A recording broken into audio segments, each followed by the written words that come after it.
Hi guys, today I am going to talk about my last market, and it did a lot better than my recent ones from the beginning of this year. So this is the one that they do a really good job advertising, and there's usually a lot of people show up, and it's a really fun event. It's not just a market, they also have like food trucks and they have fun stuff for kids. They have games. This one was an Easter theme, so they had like an Easter egg hunt and some games for the kids. And so they really make it a family event where a lot of people want to go and check it out.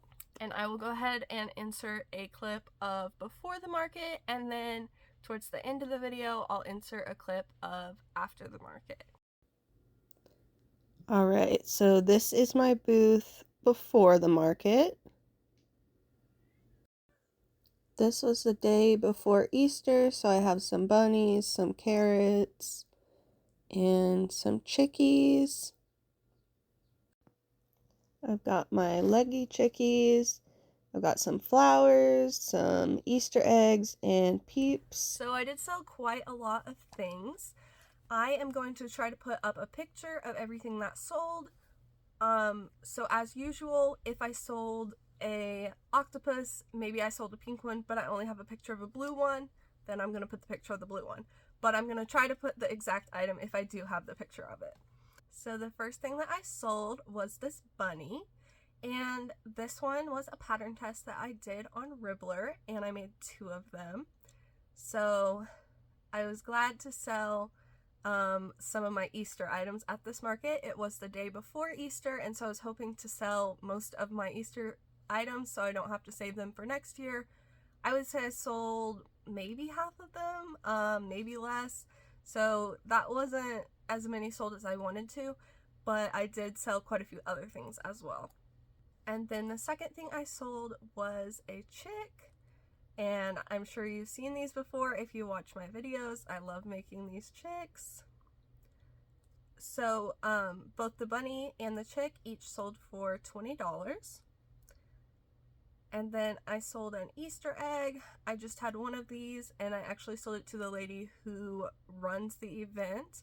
She had messaged me about wanting one, and so I sold that one for $12.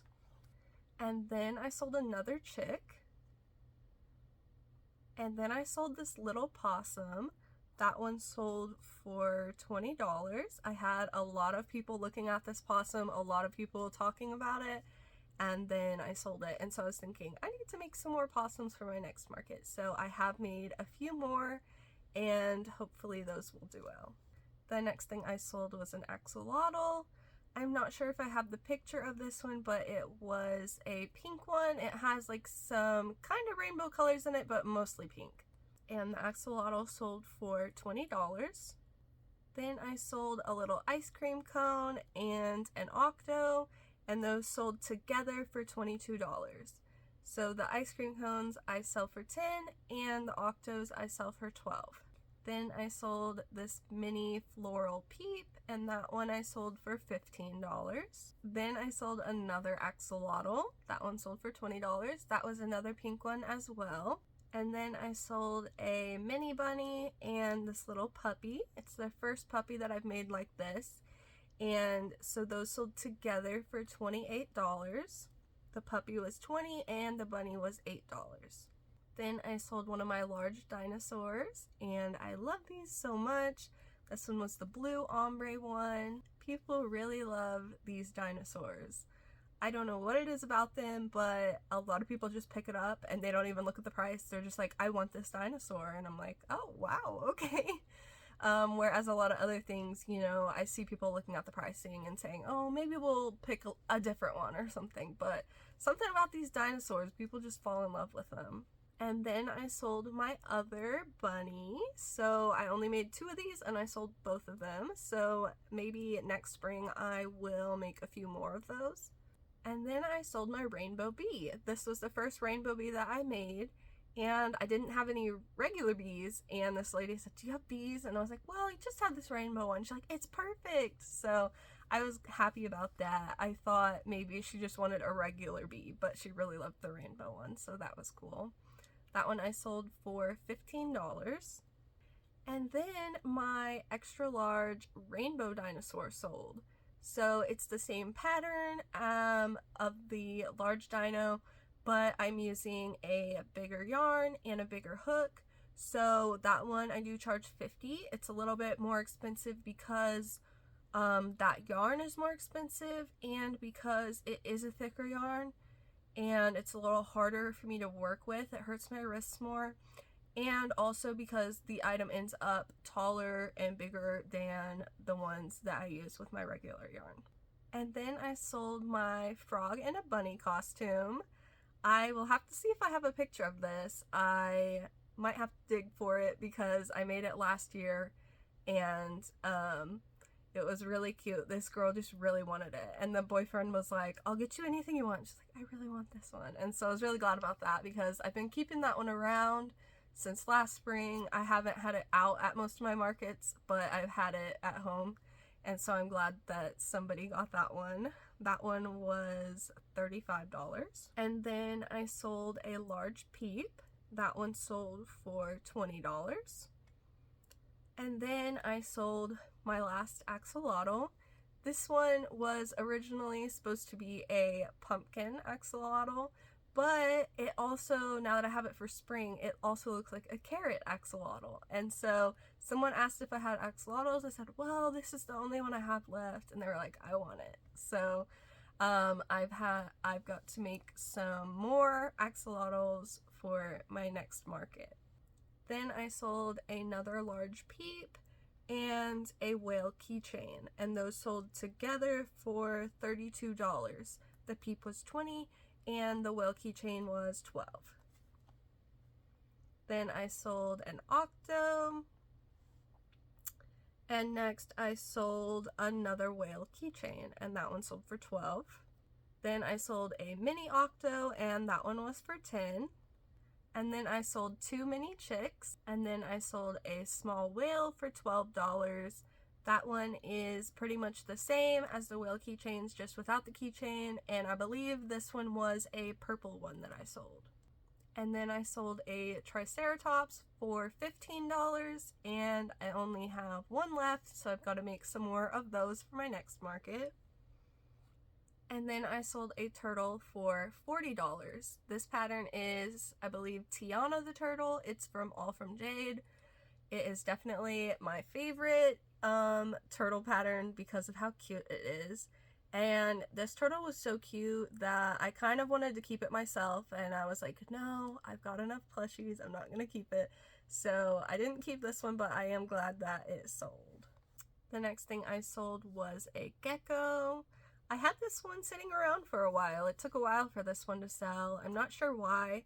I usually like to have one of these or an alligator that I just have one of, and I just set it on the edge of the table. They usually sell within 1 or 2 markets. This one took a few markets to sell. I'm not sure why, but I did go ahead and make another one of these and an alligator for my next market. And that gecko sold for $20. Then I sold a white leggy chick, which I had 3 leggy chicks at this market. 2 of them were the regular yellow and then 1 white, and I only sold the white one. So I went ahead and made another white one for my next market, and that leggy chick sold for $30. And then I sold a pop mushroom. That was the only one that I sold at this market, which I was a little surprised. I usually sell more of them, especially at a bigger market like this. But that pop mushroom sold for $15. And then I sold a little flower for $12. This was only the second market that I had these flowers at, and so I sold one at this one. And then the last thing I sold was a mini octo, and that sold for $10. So this market was really, really great compared to my first few markets of the year. For this specific market, it was pretty average. I've made more at this location than this. I've also made less at this location than this. So it was kind of average for this market. It was a really fun market, and there were a lot of different vendors here than there were last year, which I was kind of surprised about. But I got to meet some new vendors, and I got to see some old friends that I hadn't seen since last season. So here's my booth after the market. As you can see, quite a few items are missing. I did have to turn the audio off on this clip just because of the music that was playing in the background.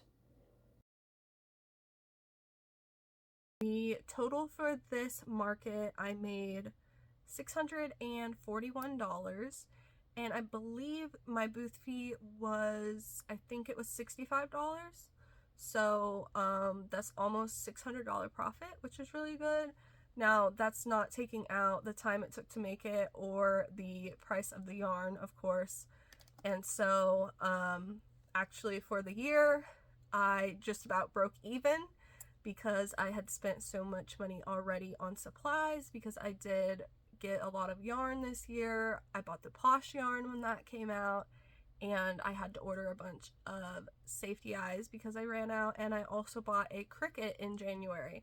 So I spent a lot in the beginning of the year, and now I'm trying to catch up. I pretty much caught up after this market, so hopefully I won't have to spend a lot more money on supplies, and that the rest of these markets into the spring and summer are going to bring in quite a bit of revenue, which they usually do. I tend to sell a lot more during the spring and summer, and then also sometimes the fall, but a lot of times the Christmas markets are actually one of my best markets because a lot of people are buying presents. So I'm not very worried that I'm just about breaking even now in March, because I know that I've got a lot of markets scheduled coming up soon, and that those usually are my bigger markets. So I actually have another market at this location tomorrow. I didn't film this video for a while after this market, so tomorrow I have my next market at this location, and I am a bit worried because it is supposed to rain and it's supposed to be kind of chilly. So I'm really hoping that the weather will cooperate, because this is an outdoor event. And so my booth is outside. I don't want my plushies to get wet, although I do have a tent. But if like it's, you know, if the rain's like blowing from the side or something, they could get wet. And I also hope that it doesn't slow people from coming to the event. There is also a football game that is going on nearby, so a lot of the parking might be taken from that, and the game was supposed to be earlier in the day, but they pushed it back because of the rain. So I'm hoping that, you know, people that were going to the event weren't also going to go to the game, because if so, they might go to the game instead of going to the market, since it's now like around the same time. But so I'm a little worried about the weather, but I still think it should be a pretty good event. And then next weekend, I have another market on the next Saturday. It's also supposed to rain on that Saturday. So I'm hoping that the weather will change by then and it's not actually going to rain on that one, because for that market, it's usually an outdoor one. And when it's outdoor, I usually do pretty good, pretty decent. But last spring, it was supposed to rain as well, and so they moved it inside. Well, and that's what they're talking about this year, is if it's still supposed to rain, then in a few days they're going to let us know whether we're moving inside or not. I really hope that we're not moving inside, because last spring when they moved the event inside, because of the layout, it's like in the gym, and because of the layout, everyone enters through one door, and it's kind of like a not really a maze, but kind of a certain direction they have to go to get through. So everyone comes in at the front, and they see all these booths in the front, and they see all those. And how it was last time, there was like 4 or 5 other crochet booths in front of mine. So by the time people got to my booth, they had already bought plushies from these other crochet booths. Where, as when it's outside, people can come from all different directions. They can come from wherever they parked. The people can go in whatever way that they want. It's really open, and so maybe that way they come and they know their friends in the back, they're going to start in the back. Or They just come and they just spot something they like over there, they're gonna go that direction. Whereas when it's indoor, it's pretty much you have to follow this specific trail. And so I'm really hoping that the weather will cooperate and we can have it outdoors, because I usually do pretty decent at these. At this event I would usually make around $300 to $400, but last time when it was moved inside, I think I didn't even make maybe $50, and the majority of that was from one of my friends purchasing from me. So I am worried about that one. Really hoping that they're not going to move it inside, and if they do, I'm going to try to be the first one there so that I can be placed at the front, because last time when they moved it inside, they didn't have a booth arrangement set for that. The booth arrangement was set for outside, but when they move it inside, it's kind of just first come. Whoever gets there first, they put them in the front, and so on, and they move you back through the building. So if it is going to be moved inside, I'm going to try to be the first one there in the morning so I can get the first spot, and hopefully that would help me out. So anyways, I kind of went off on that talking about my future markets, but this market was pretty good. It was a pretty fun one, and I will also be making a video about the market tomorrow. So if you want to make sure you see my upcoming videos, make sure you subscribe. And if you want to see what I'm posting every day, I post on Instagram just about every day. Thank you guys for watching. Let me know if you have any other video ideas that you'd like to see from me. I've got quite a few ideas, but I just wanted to see if there was anything specific that you guys wanted to see me make a video about. Thanks for watching. Bye.